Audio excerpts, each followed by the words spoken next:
Hello അസ്സലാമു അലൈക്കും എല്ലാവർക്കും നമ്മുടെ പുതിയൊരു വീഡിയോയിലേക്ക് സ്വാഗതം.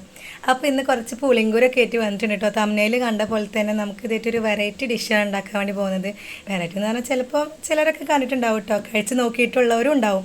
പണ്ടൊക്കെ എന്ന് പറഞ്ഞാൽ കുറച്ച് പ്രായമായവരൊക്കെ ഇത് ഉണ്ടാക്കിയിട്ടും നമ്മൾ അങ്ങനെ കഴിച്ചവരൊക്കെ ഉണ്ടാവും കേട്ടോ. ചിലപ്പം എൻ്റെ ഉമ്മയൊക്കെ എനിക്ക് ഇത് സ്കൂളൊക്കെ പഠിക്കുമ്പോൾ വൈകുന്നേരം ചായക്ക് എന്താ പറയുക, ഒന്നെങ്കിൽ അരിമണി ഇങ്ങനെ വെള്ളത്തിലിട്ട് ചായയിലിട്ടിട്ട് അത് തരും, അല്ലെങ്കിൽ ഇതൊക്കെ ഉണ്ടാക്കി തരുമായിരുന്നു കേട്ടോ.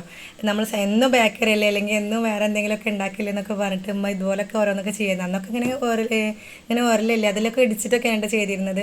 ഇതുപോലെ ആദ്യം ആ പുളിങ്കുരൊക്കെ എടുത്തിട്ട് ഒന്ന് വറുത്തതിന് ശേഷം ഇങ്ങനെ തുണിയിലോ അല്ല തോർത്തിലോ എന്തെങ്കിലുമൊക്കെ ആക്കിയിട്ട് ഒന്ന് മടക്കിയിട്ട് അതിനൊന്ന് ഇടിച്ചെടുക്കും കേട്ടോ. നമ്മളൊക്കെ ഇപ്പോൾ ചെയ്യുന്നത് അങ്ങനെയാണ്. ആദ്യമൊക്കെ അവർ ചെയ്യണത് ഒരലിട്ടിട്ട് തന്നെയാണ് ഇടിച്ചെടുക്കുന്നത്. അപ്പോൾ ഇതിൻ്റെ തോടൊക്കെ ഇങ്ങനെ പോയിട്ട് പിന്നെ നമുക്ക് കൈ കൊണ്ട് ഈസി ആയിട്ട് ആ തോട് കളയാൻ വേണ്ടി പറ്റും. പിന്നെ അങ്ങനെ കളഞ്ഞിട്ട് എല്ലാതും ഇങ്ങനെ എന്താ പറയുക, നമ്മളിങ്ങനെ പണ്ട് സ്കൂളിൽ പോകുമ്പോൾ കഴിക്കാതെടുക്കില്ല, അതുപോലെ അങ്ങനെ ആ ഒരു പരുവത്തിലാക്കിയിട്ട് നമ്മൾ അതിൻ്റെ തോടൊക്കെ കളഞ്ഞിട്ട് ഇങ്ങനെ വേറൊരു പാത്രത്തിലേക്ക് മാറ്റിയെടുക്കും. ഇച്ചിരി മെനക്കെട്ട പണിയാണെങ്കിലും കഴിക്കാൻ ടേസ്റ്റ് ഉണ്ട് കേട്ടോ.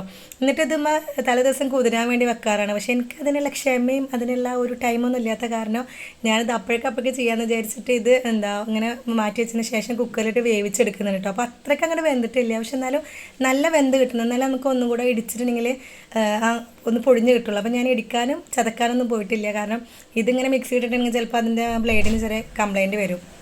അതുകൊണ്ട് ഞാൻ ഇടുക്കിയും നുറുക്കൊന്നും ചെയ്യാതെ തന്നെ ഇത് രണ്ട് പൊളിയാക്കി എടുത്തതിന് ശേഷം അതിലേക്ക് തേങ്ങ ചിരകിയത് ഇട്ട് കൊടുക്കുന്നുണ്ട്. ശർക്കര അങ്ങനെ പൊടിയാക്കിയിട്ടുള്ളത് ഇട്ട് കൊടുക്കുന്നുണ്ട് കേട്ടോ. ഉമ്മൊക്കെ ചെയ്തിരുന്ന ശർക്കര ഉരുക്കിയിട്ടായിരുന്നു അതിലേക്ക് ഇട്ട് കൊടുത്തിരുന്നത്. എന്നിട്ട് മധുരത്തിനാണ് ഇട്ട് കൊടുക്കുന്നത്. നമുക്ക് ആവശ്യമുള്ള എത്രയാണെന്ന് വെച്ചെങ്കിൽ അങ്ങനെ ചെയ്തെടുക്കാം. അങ്ങനെ നമുക്ക് കുറച്ച് മെനക്കെട്ടാലും നല്ല ടേസ്റ്റി ആയിട്ട് ഒരു വെറൈറ്റി ആയിട്ട് കഴിക്കാൻ പറ്റുന്ന ഒരു ഡിഷാണ്. ഇഷ്ടമായെങ്കിൽ ചെയ്ത് നോക്കാം കേട്ടോ. അപ്പോൾ അത്രയേ ഉള്ളൂ. സപ്പോർട്ട് ചെയ്യുക. താങ്ക്